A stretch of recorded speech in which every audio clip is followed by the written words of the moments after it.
Good morning and welcome to First Parish Church of Stowe and Acton, FPC, to our members and friends. We are a welcoming spiritual community.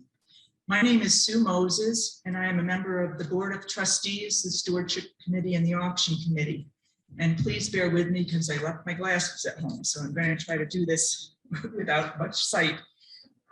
If this is your first time at First Parish Church, we welcome you. I'd like to take this opportunity to introduce you to our minister and some of our staff members. Our minister is the Reverend Cindy Landrum. Our music director is Brad Dumont. Our welcoming and membership committee director is Jolene Trotta, and our religious education director is Michelle Coté. Please feel free to ask any of these folks about any questions you might have about FPC. We're glad to be back in our sanctuary/fellowship hall this morning after this year of COVID. We ask that you continue to follow the directions for social distancing, making sure that you are not speaking to people too closely if they're not comfortable with that, and make sure to keep your mask on with your nose covered. I just want to give a few announcements. Next week, we will be returning to having coffee hour, sans coffee, after the service, which I'm sure many of you will welcome. I want to put in a pitch as a member of the Stewardship Committee that we are still awaiting pledges from many of you. For those who have already pledged, thank you very much. You should have all received a pledge card in the mail this week. And the sooner that you can get your pledge in, the better, because the next step is that we will start calling people, and that's time consuming. So we would love it if you could get your pledge in. The auction committee has started planning for the spring auction, and they're looking for new members. So if you have any interest in being on the auction committee, please let the committee know.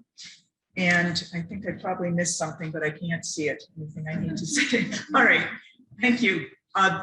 We're going to greet your neighbor now. So please turn to your neighbors and greet them this morning. Thank you.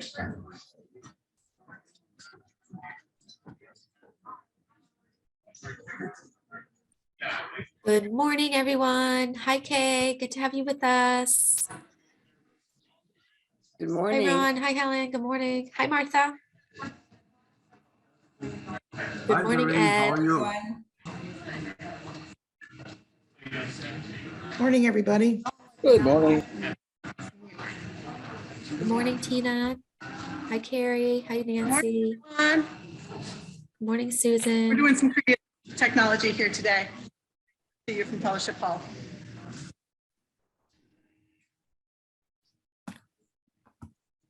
At this point, I'd like to introduce Karen Kinnear, who's going to give our land acknowledgement. Good morning. We acknowledge that this service is being held by a community that gathers on the stolen traditional lands of the Massachusetts, Nipmuc, Pawtucket, and Wampanoag people. We pay respect to elders both past and present, recognize that these indigenous tribes are still today facing violations of sovereignty, territory, and water.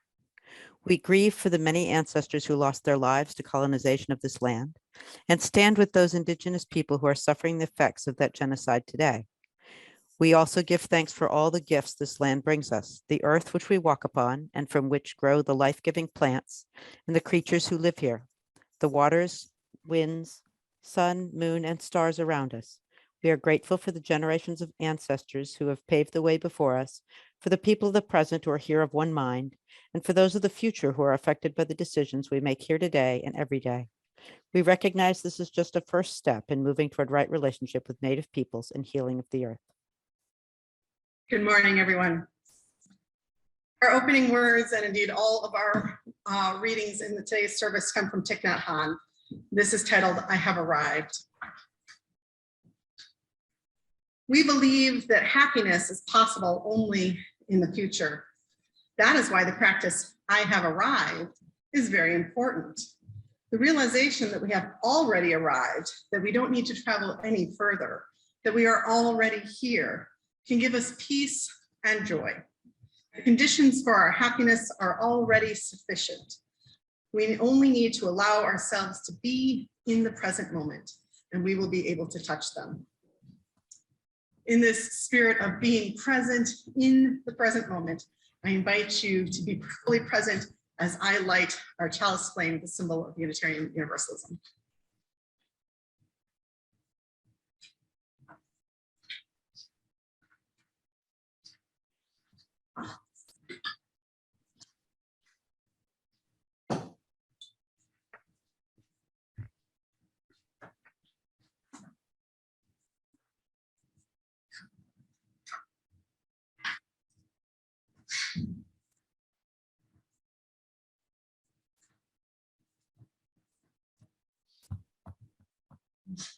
And I now introduce our music director, Brad Dumont, to lead us in our opening hymn. And then, Brad, you want to lead the covenant and affirmation as well? Yeah. Great. Good morning. So the microphone is over here, and I'm going to stand in a second, but I'm going to keep talking to this.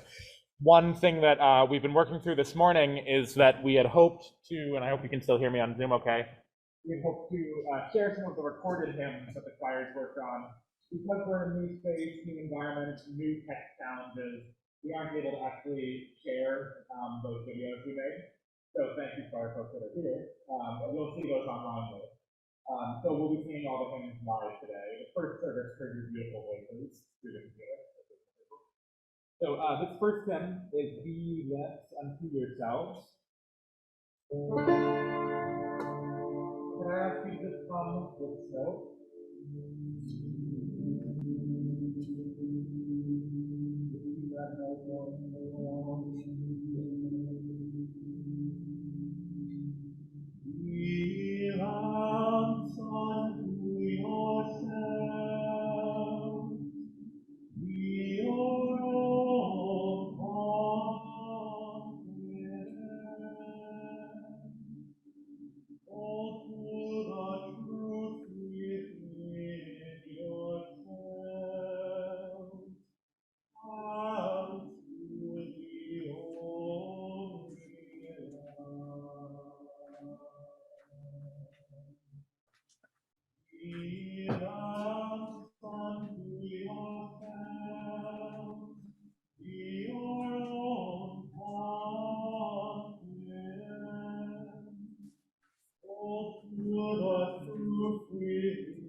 Please join us in reciting the affirmation.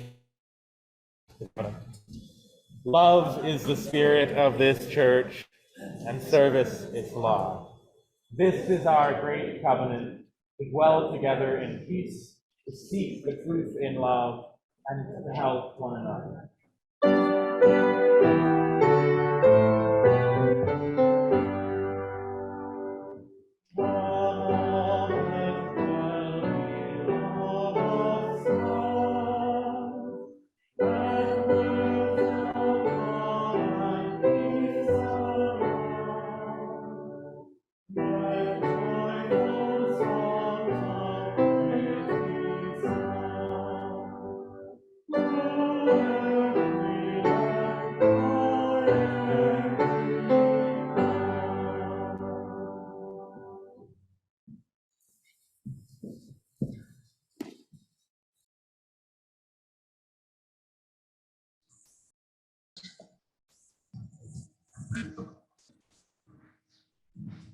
Good morning. Oh, I'm going to try that again. Good morning. Good morning. Oh, that's so much better. Good morning to all you people over at home. So Cindy's service today is based on Thích Nhất Hạnh beliefs and readings, and one of the things that Thích Nhất Hạnh believed was in meditating you could gain a stronger sense of yourself. And one of the ways to meditate is a quiet meditation. Another one is a movement meditation. We're going to try a movement meditation today.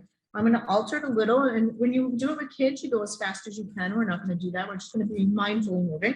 So I'm going to ask you if you can stand. If not, stay sitting. This is something you do sitting or standing.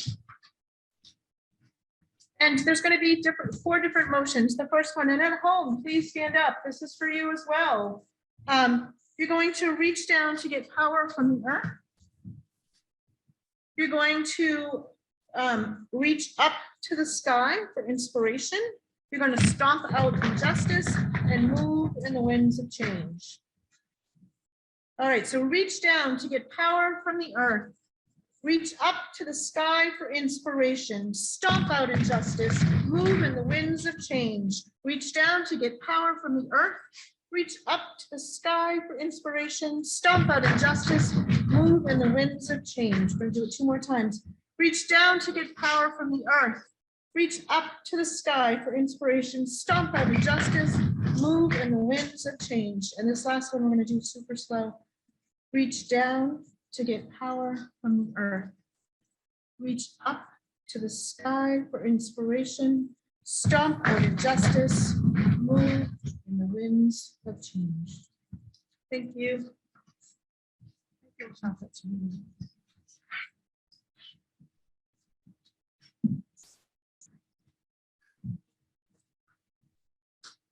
Just give a moment of transition for our youth to depart.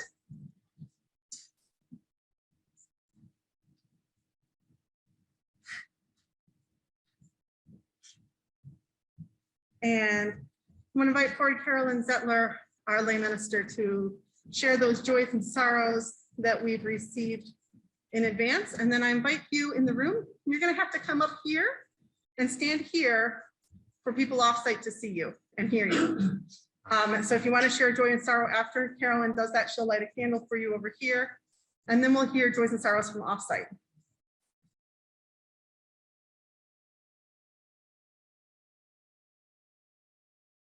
We light one last candle for those joys and sorrows that are left unspoken, that they too are lifted up in loving community. Our words for prayer or meditation are titled How to Sit by Thích Nhất Hạnh. In our daily lives, our attention is dispersed. Our body is in one place, our breath is ignored, and our mind is wandering. As soon as we pay attention to our breath, as we breathe in, these 3 things, body, breath, mind, come together. This can happen in just 1 or 2 seconds. You come back to yourself. Your awareness brings these 3 elements together, and you become fully present in the here and now. You are taking care of your body, you are taking care of your breath, and you are taking care of your mind. When you make a soup, you have to add together all the right ingredients in harmony and let them simmer. Our breath is the broth that brings these different elements together. We bathe spirit and mind and breath, and they become integrated so that they are one thing. We are whole. You don't need to control our body, mind, and breath. We can just be here for them. We allow them to be themselves. This is nonviolence.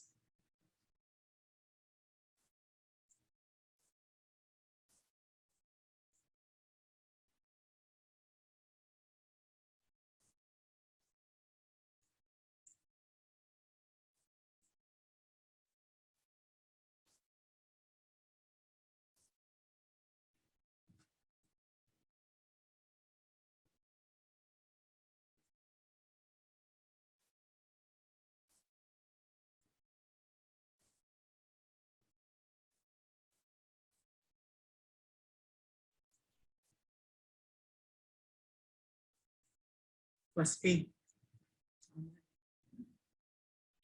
Our next hymn is a Buddhist meditation practice. The first verse talks about the I, the second about the you, and the third about we. So I invite you, as Brad sings this, if you know it, to hum along. And for the first verse, think inward. The second verse, look into the eyes of those around you. And in the third verse, extend your consciousness to those in the gathered community and the world beyond. Okay. If you're a member of the choir who's out there, feel free to hum along more audibly. There's only 4 of you, I think, or 5 of you, so that's our singing number anyway. So I guess if you want to come forward too. thank you.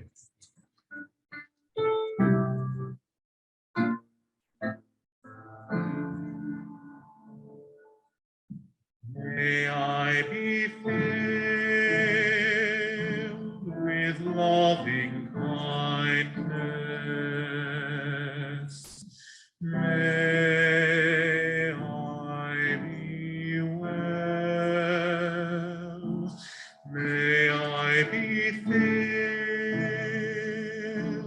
with loving kindness.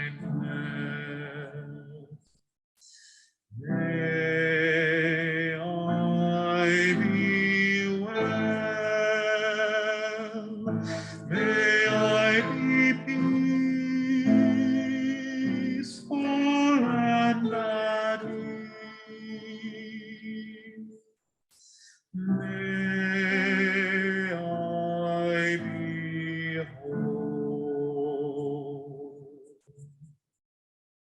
May you be filled with loving kindness. May you be well. May you be filled with loving kindness. May you be well. May you be peaceful and at ease. May you be whole. May we be filled with loving kindness. May we be well. May we be filled with loving kindness. May we be well. May we be peaceful and at ease. May we be whole.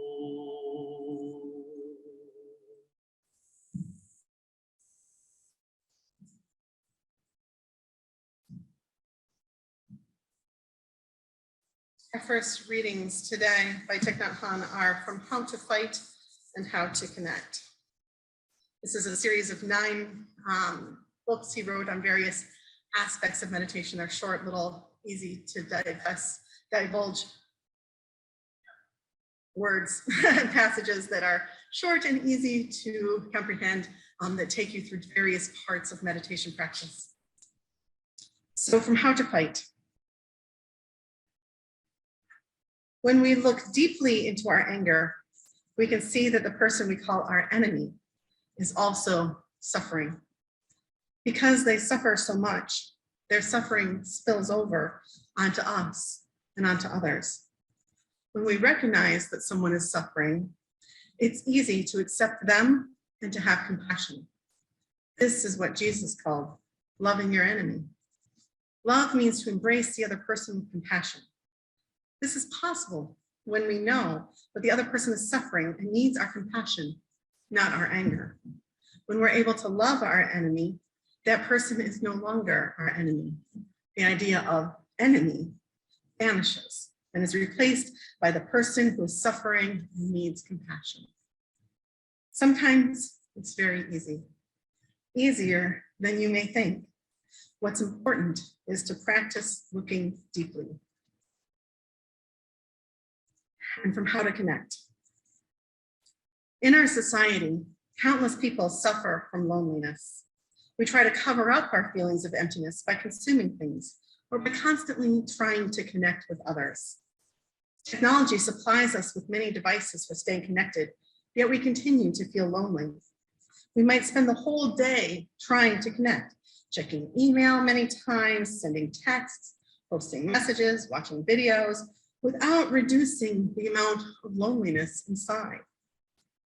All of us are looking for our solid ground, our true home, a place where we can feel safe, comfortable, fulfilled, no longer lonely. But where is home? The Buddha said that home is inside us, that there is a peaceful island within that we can go back to with mindful breathing or mindful walking. You can visualize a beautiful island with trees, clear streams of water, birds, sunshine, fresh air. One breath, one step is all we need to take to feel at home and comfortable in the here and now. When we come back to ourselves like this and take refuge in our inner island, we become a home for ourselves and a refuge for others at the same time. Listen to the readings.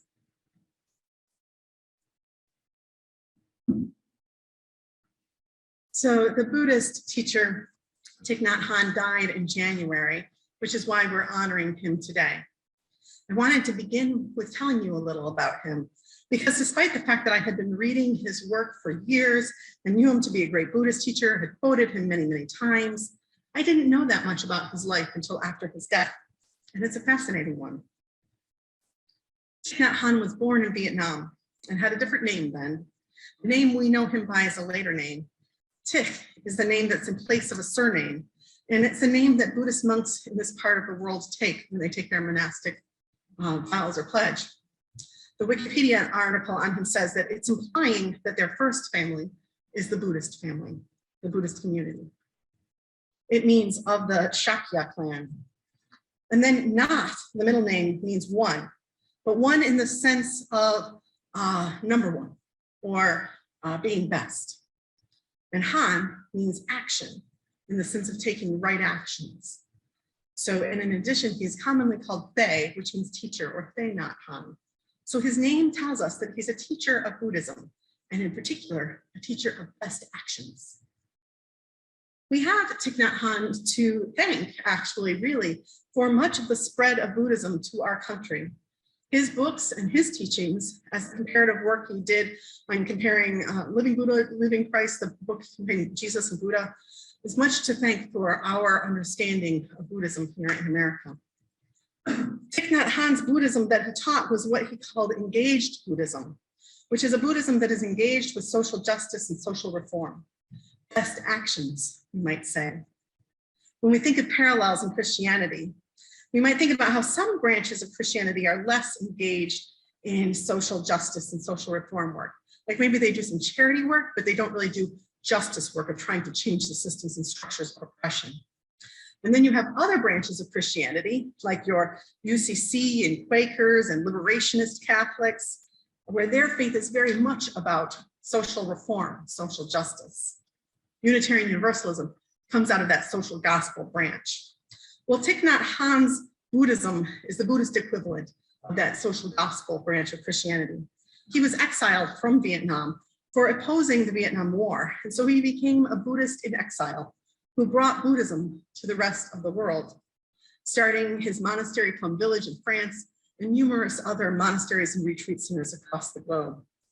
He was nominated by Martin Luther King Jr. for the Nobel Peace Prize in 1967, but was not awarded it. In fact, nobody was awarded the Peace Prize that year. He had a deep influence, a deep and lasting influence on the US peace movement. In recognition of his deep work on anti-violence and ending war, I wanted to share some words of his from 1964 from a piece called Condemnation, in which he said, "Whoever is listening, be my witness. I cannot accept this war. I never could, and I never will. I must say this 1,000 times before I am killed.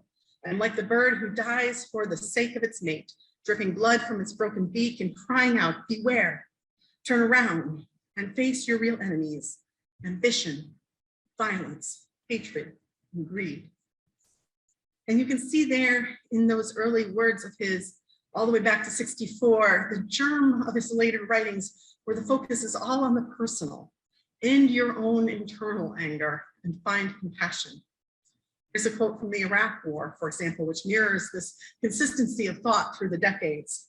Quote, we know very well that airplanes, guns, and bombs cannot remove wrong perceptions. Only loving speech and compassionate listening can help people correct wrong perceptions. But our leaders are not trained in that discipline, and they rely only on the armed forces to remove terrorism. These two quotes are from a New York Times article after his death. Just as his work about fighting is all about the personal, internal work that it takes to make fighting cease, I was struck by how his book on how to connect starts with with connecting with yourself. It doesn't talk about our yearning for connection to others and then say, like I might, go to church, reach out, join social groups. No, instead it says, home is inside us. It tells us that to find peace, that connection, we have to turn and connect inside. And then, once one is connected internally, then he talks about connecting with history, connecting with nature, connecting with all these things, and then connecting with the other person. Connecting with the other person, that begins with deep listening, so that relationship building, fulfilling our needs, is our own work in the connection. And the relationship, the connection outwards, is all about listening to the other's needs. In this way, Thich Nhat Hanh teaches us through Buddhism an important lesson that transcends any religion, as all his teachings really do, and talks straight to the human condition.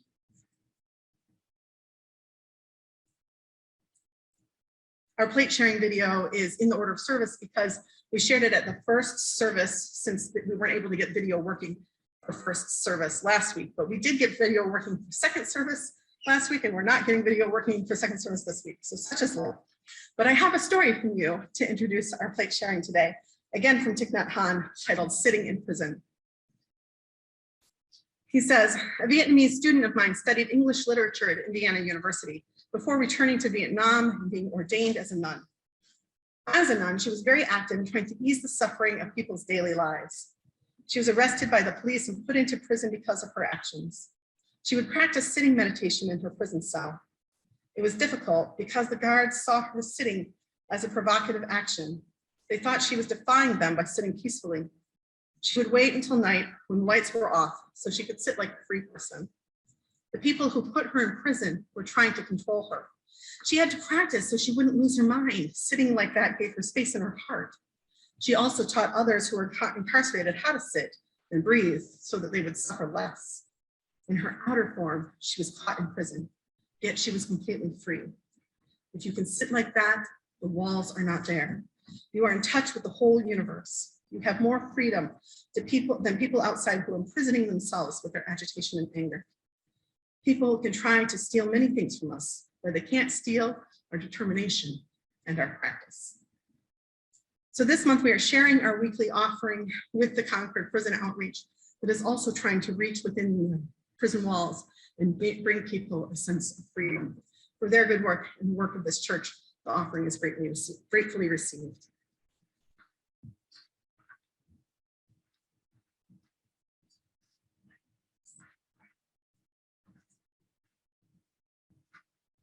The anthem today is a collaborative event between Cindy and me. The other day at choir, we recorded a piece where many members of the choir spoke the praises of Thich Nhat Hanh. So Cindy's going to read some of these, but you pick them up on the way in, and we're just going to read down them as we sing. And so feel free to add your voice to Cindy's voice. You're here in the room. We didn't have these quotes online, but feel free to speak them out loud. And before we do that, there's a response that'll be sung several times. So just repeat after me. We forgive ourselves. We forgive ourselves. I think it's okay if you repeat after me. Yes. We forgive ourselves and each other. We forgive ourselves and each other. We begin again in love. We begin again in love. We forgive ourselves and each other. We begin again in love. We forgive ourselves and each other. We begin again in love. Whenever you hear that, feel free to quietly hum or sing along or speak those words as well.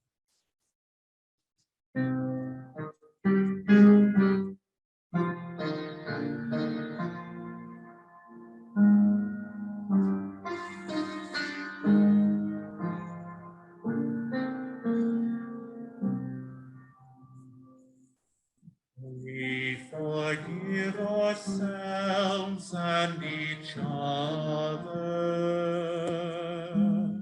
We begin again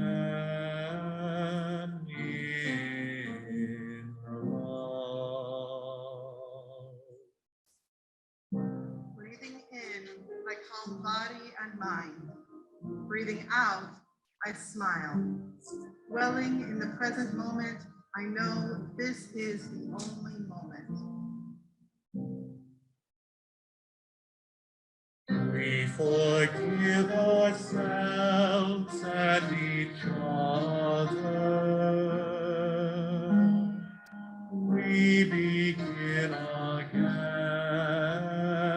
in love.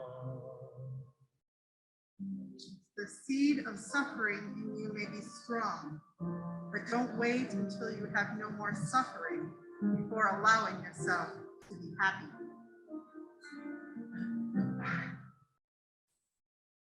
We forgive ourselves and each other. We begin again in love. Hope is important because it can make the present moment less difficult to bear.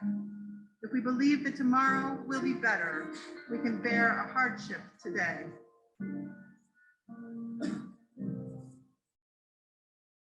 We forgive ourselves and each other. We begin again in love. For things to reveal themselves to us, we need to be ready to abandon our views about them.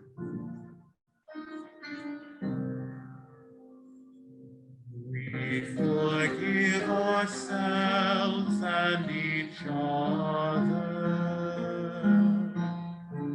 We begin again in love. Each moment is a chance for us to make peace with the world, to make peace possible for the world, to make happiness possible for the world.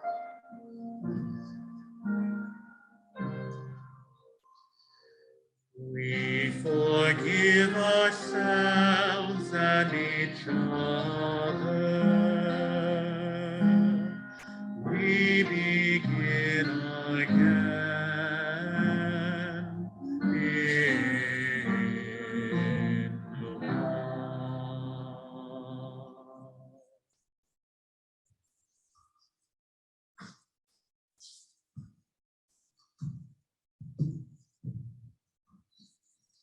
Thank you.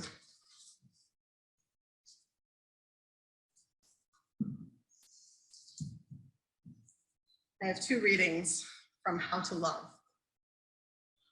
First is titled, Be Beautiful, Be Yourself. If you can accept your body, then you have a chance to see your body as your home. You rest in your body, settle in, relax, and feel joy and ease. If you don't accept your body and your mind, you can't be at home with yourself. You have to accept yourself as you are. This is a very important practice. As you practice building a home in yourself, you become more and more beautiful. And secondly, you are a flower. Every child is born in the garden of humanity as a flower. Each flower differs from every other flower. There are many messages in our society that tell us, even when we're younger people, that there is something wrong with us and that if we just buy the right product or look a certain way or have the right partner, that will fix it. As grown-ups, we can remind young people that they're already beautiful as they are and that they don't have to be someone else. Thus ends the readings. You may remember that back in the fall, I preached a sermon on fat acceptance. A couple of people told me afterwards that they were surprised that I hadn't been more personal about my own struggle against injustice or my own struggles for self-acceptance. And indeed, that was something I considered. The truth is, it was a long path towards self-acceptance, towards considering myself beautiful just the way I am, as far from society's standards of beauty as that may be. And I say this not to gather compliments or reassurances, but to let you know if you too have struggled with it, just to say, I understand. And if it isn't something you have struggled with, to say, this is hard work for those of us who do, and it is a long path. Thich Nhat Hanh tells us that it is an important part of learning how to love, that we have to learn to love ourselves first, to accept ourselves first. And then he gives us another important action step. We need to help the children. Children in our society are bombarded with messages about what's acceptable and what is not, and it's harmful and it's damaging. I was reading a whole article this week, maybe you've heard this too, about how there's pressure among teens to own iPhones. And one reason is that if you own an iPhone, when you text other people on iPhones, your text bubbles are blue. And if you own an Android phone and you text an iPhone, your text bubbles are green. And green is icky. It is a yuck, a yick. Can you imagine? It sounds silly to us as adults, those of us who are adults, and especially those of us who are adults and Android users who don't see this at all. But it's a very real pressure for kids. I mean, I checked this with my own teen. I said, is this a thing? And she's like, oh yeah, it's a thing. They are made to feel less than beautiful for the color of their text bubbles.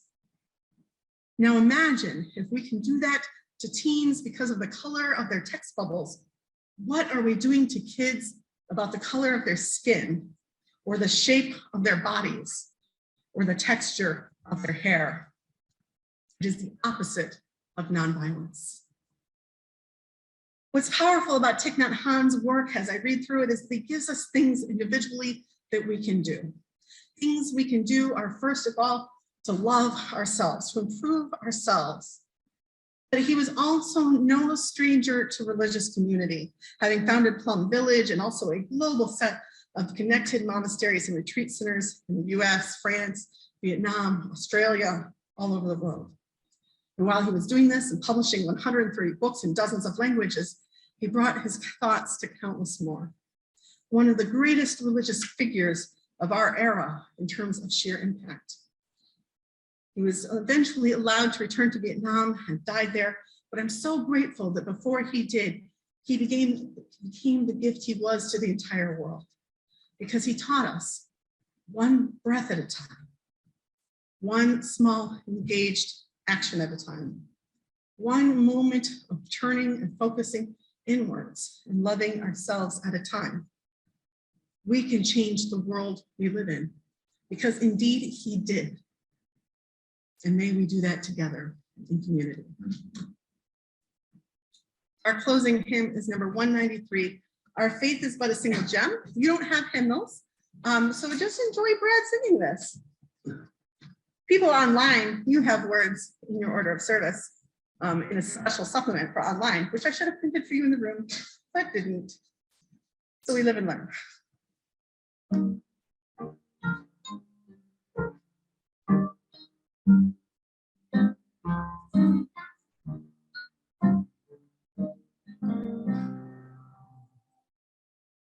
Our faith is but a single gem upon a rosary of beams, the thread of truth which runs through them supports a varied human needs. Confucian wisdom, Christian care, the Buddhist way of self-control, the Muslims daily call to prayer, are proven pathways to the goal. From many lips in every age, the truth eternal is proclaimed by Western saint and Eastern sage, and all the good however named. Beside the noblest of our race, our lives as yet cannot compare. May we at length their truth embrace, and in their sacred mission share. Closing words again by Thich Nhat Hanh. 2,600 years ago, Shakyamuni Buddha proclaimed that the next Buddha will be named Maitreya, the Buddha of love. I think Maitreya Buddha may be a community and not just an individual. A good community is needed to help us resist the unwholesome ways of our time. Mindful living protects us and helps us go in the direction of peace.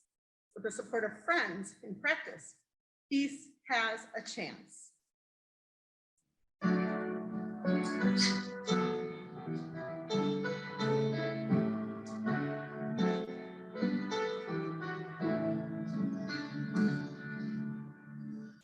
Peace be with you till we meet again. As life lays its task before you, keep love's banner floating o'er you. Peace be with you till we meet again.